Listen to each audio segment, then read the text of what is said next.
मध्य प्रदेश की सभी 29 सीटें बीजेपी ने जीती हैं। वहीं सबसे ज़्यादा चर्चाओं में रही अनुसूचित जाति के लिए रिजर्व भिंड लोकसभा सीट पर भी कांग्रेस को हार का सामना करना पड़ा है। यहां से दलित नेता के रूप में पहचान रखने वाले फायर ब्रांड नेता फूल सिंह बरैया को 64,840 वोट से भाजपा की संध्या राय ने करारी शिकस्त दी है। बरैया ने अपनी हार की जिम्मेदारी खुद ली है। उनका कहना है कि यदि उन्हें थोड़ा वक्त चुनाव तैयारी के लिए और मिल जाता तो परिणाम कुछ और होते।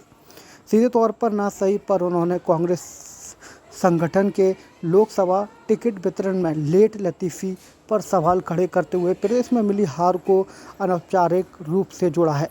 हालांकि उन्होंने भिंड लोकसभा सीट पर भितरघात का शिकार होने से भी इनकार किया है। बरैया ने भिंड लोकसभा सीट पर मिली हार के बाद एक बड़ा बयान भी दिया है। उन्होंने कहा है कि मैं चाहता था कि मेरे फॉर्मूले को कांग्रेस पार्टी एक्सेप्ट करती तो मुझे प्रदेश ही नहीं देश में कांग्रेस ऐतिहासिक जीत हासिल की करती और भारतीय जनता पार्टी के सभी प्रत्याशी की जमानत जब्त होती। लेकिन उन्होंने मेरे उस फॉर्मूले को एक्सेप्ट नहीं किया। मैं सीनियर कांग्रेस नहीं हूँ। मैं पूज्य काशीराम बाबा साहब अम्बेडकर का सिपाही हूँ।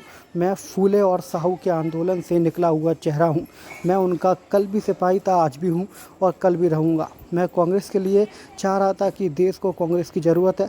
अगर कांग्रेस सत्ता में नहीं आई, देश खत्म हो जाएगा। देश का लोकतंत्र भी खत्म हो जाएगा। देश का संविधान तो पूरी तरह से खत्म हो जाएगा। मैं कांग्रेस को मजबूत करने के लिए और जो संविधान और लोकतंत्र को पार्टियां खत्म करना चाहती थीं, उन पार्टियों को हराने के लिए मैं कांग्रेस के अंदर आया और कांग्रेस के साथ हूं। लेकिन कांग्रेस पार्टी की जो वरिष्ठ नेता हैं वह नहीं चाहते थे, या फिर हो सकता है वह सोचते होंगे कि आखिर मेरा फॉर्मूला क्यों एक्सेप्ट करें।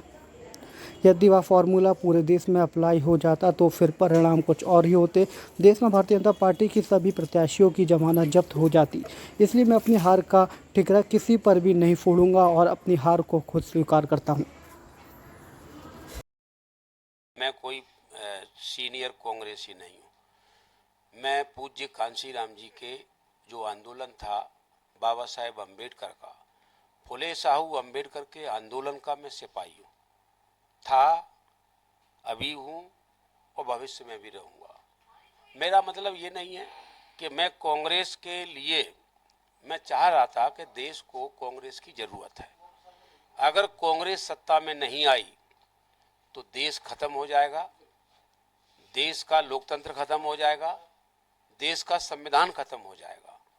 तो मैं कांग्रेस को मजबूत करने के लिए और जो संविधान और लोकतंत्र को खत्म करना चाहती हैं पार्टियां, उन पार्टियों को हराने के लिए मैं कांग्रेस के अंदर आया और कांग्रेस के साथ हूं। अब कांग्रेस पार्टी के जो वरिष्ठ नेता हैं वो नहीं, हो सकता है उनके दिमाग में होगा कि इनका फॉर्मूला हम क्यों अप्लाई करें। वो फॉर्मूला जिस दिन अप्लाई हो जाएगा इस देश में, भारतीय जनता पार्टी को जमानत बचाने लायक वोट नहीं मिलेंगे।